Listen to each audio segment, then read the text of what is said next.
வணக்கம் உறவுகளே. வீணம் முருகன் வெளிநாட்டு செய்திகளுடன் முதலில் தலைப்புச் செய்திகள். அமெரிக்க பொருட்கள் மீதான வரி விதிப்பு நிறுத்தம், சீனா அறிவிப்பு. சத்தீஸ்கரில் 2 ரயில்கள் ஒன்றுடன் ஒன்று மோதி விபத்து. பிலிப்பைன்ஸை புரட்டி போட்ட கல்மேகி சூறாவளி. அசைவத்திற்கு முற்றிலும் தடை விதித்த நகரம் எது தெரியுமா? அமெரிக்காவில் வெடித்து சிதறிய விமானம், 7 பேர் உயிரிழப்பு. தொடர்பென விரிவான செய்திகள். அமெரிக்க பொருட்களுக்கான 24% வரியை ஒரு ஆண்டுக்கு தற்காலிகமாக நிறுத்தி வைப்பதாக சீனா அறிவித்துள்ளது. ஆசிய பசிபிக் பொருளாதார ஒத்துழைப்பு கூட்டமைப்பின் 2 நாள் உச்சி மாநாடு கிழக்காசிய நாடான தென்கொரியாவில் உள்ள கியோங்யூ நகரில் நடந்தது. இம்மாநாட்டில் பங்கேற்பதற்காக தென்கொரியா சென்ற அமெரிக்க ஜனாதிபதி டிரம்ப் சீன ஜனாதிபதி ஜின்பிங்கை சந்தித்து இருதரப்பு உறவுகள் குறித்து பேசியிருந்தார். அமெரிக்காவுக்கு அரிய வகை கனிமங்கள் ஏற்றுமதிக்கான தடைக்கு ஓராண்டு விலக்கு, அமெரிக்க வேளாண் பொருட்களுக்கும் கொள்முதல் உள்ளிட்டவை குறித்து சீனா சம்மதம் தெரிவித்ததாக தெரிவிக்கப்படுகிறது. இதற்கு பிரதிபலனாக சீன பொருட்கள் மீது அமெரிக்கா விதித்த ஒட்டுமொத்த வரியில் 10% குறைத்தார் டிரம்ப். தற்போது அமெரிக்க பொருட்களுக்கான 24% வரியை ஒரு ஆண்டுக்கு தற்காலிகமாக நிறுத்தி வைப்பதாக சீனா அறிவித்துள்ளது. அதே நேரத்தில் அமெரிக்க பொருட்கள் மீது ஏற்கனவே விதிக்கப்பட்டு வந்த 10% வரி தொடரும் என தெரிவிக்கப்பட்டுள்ளது. உலகின் 2 பெரிய பொருளாதார நாடுகளுக்கு இடையிலான வர்த்தக பதட்டங்களை தணிக்க சீன ஜனாதிபதி ஜி ஜின்பிங் மற்றும் அமெரிக்க ஜனாதிபதி டொனால்ட் ட்ரம்ப் இடையே கடந்த வாரம் நடந்த சந்திப்புக்கு பிறகு இந்த நடவடிக்கை வந்துள்ளது.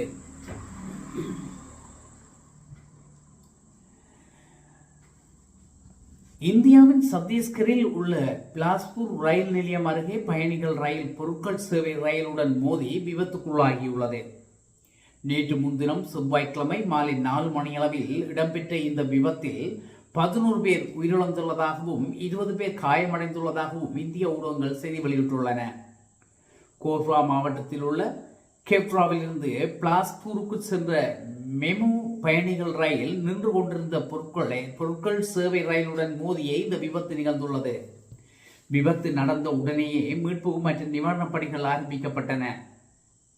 காயமடைந்தவர்கள் பிலாஸ்பூரில் உள்ள தனியார் மருத்துவமனையில், சத்தீஸ்கர் மருத்துவ அறிவியல் நிறுவனம் ஆகியவற்றில் சிகிச்சைக்காக அனுமதிக்கப்பட்டதாக இந்திய ரயில்வே வெளியிட்டுள்ள அறிக்கையில் தெரிவிக்கப்பட்டுள்ளது.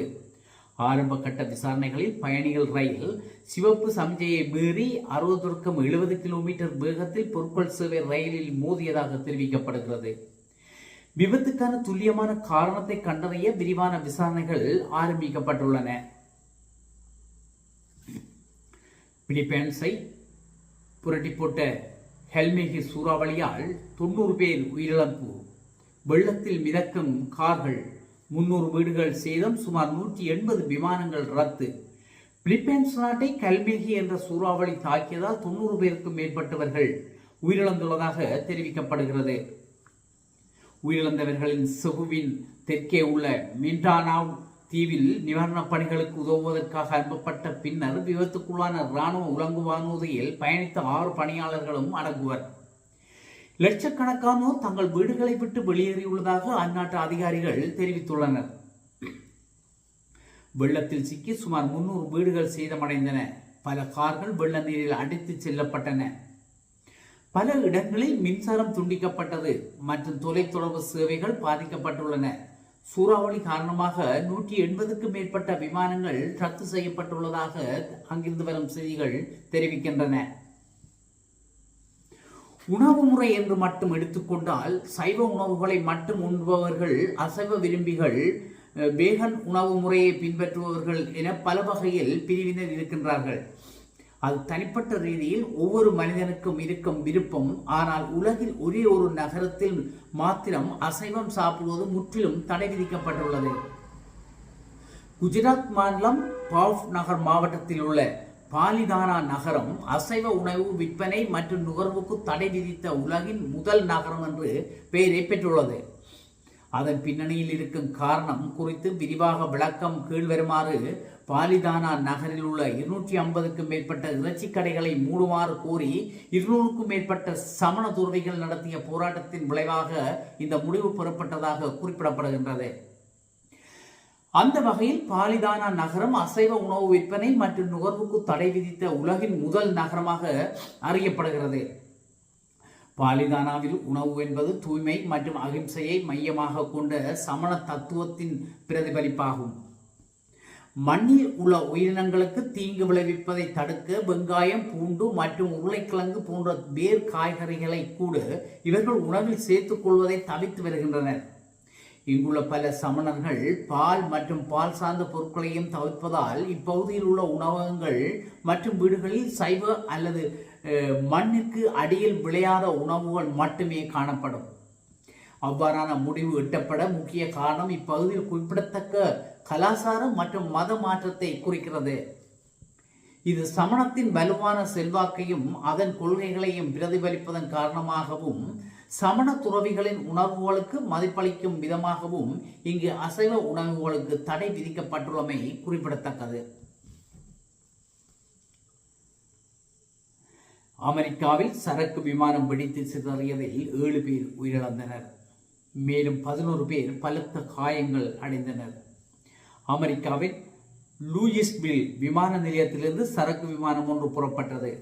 விமானம் புறப்பட்ட சிறிது நேரத்தில் கட்டுப்பாட்டை இழந்தது. பின்னர் விமானம் விழுந்து நொறுங்கி தீப்பற்றி கொண்டது. இதனால் தீப்பிழம்புகள் உருவாகி பெரும் புகை மண்டலமே உருவானது. சம்பவ இடத்துக்கு விரைந்த நூற்றுக்கணக்கான தீயணைப்பு வீரர்கள் நீண்ட நேரம் போராடி தீயை அணைத்தனர். 1000 கிலோ எடை கொண்ட எரிபொருளுடன் விமானம் வெடித்து சிதறியதே பெரிய அளவுக்கான தீ விபத்துக்கு காரணம் என தகவல்கள் தெரிவிக்கின்றன. இந்த விபத்தில் 7 பேர் உயிரிழந்துள்ளனர். மேலும் 11 பேர் காயமடைந்துள்ளனர் என கவர்னர் ஆண்டி பெஷியர் தெரிவித்துள்ளார். விபத்தில் சிக்கிய விமானம் 34 ஆண்டுகள் பழமையானதாகும். இந்த விமானம் 2006 முதல் சேவையில் இருந்துள்ளது. இந்த விபத்து குறித்து தேசிய போக்குவரத்து பாதுகாப்பு வாரியம் விசாரணை நடத்தி வருகிறது. சரக்கு கப்பல் மோதியதால் தான் பலத்த சேதம் உண்டானதாக தெரிவிக்கப்படுகிறது. சரக்குகள் பலவாக ஏற்றப்பட்டு வந்ததால் தீ விபத்து திடீரென ஏற்பட்டதன் காரணமாக தீ வெகு விரைவாக பரவியதாகவும் தெரிவிக்கப்படுகிறது. விமானம் கீழே விழுந்து நொறுங்கி பற்றி எரியும் போது எடுக்கப்பட்ட வீடியோக்கள் பத்திரிகைகளில் பிரசுரிக்கப்பட்டுள்ளதாக தெரிவிக்கப்படுகிறது. ஆகவே இன்றைய இந்த வெளிநாட்டு செய்திகள் இத்துடன் நிறைவு பெறுகின்றன. மீண்டும் நாளை செய்திகளுடன் சந்திக்கும் வரை உங்கள் அனைவரிடமிருந்தும் விடைபெற்றுக் கொள்வது உங்கள் முருகன். நன்றி.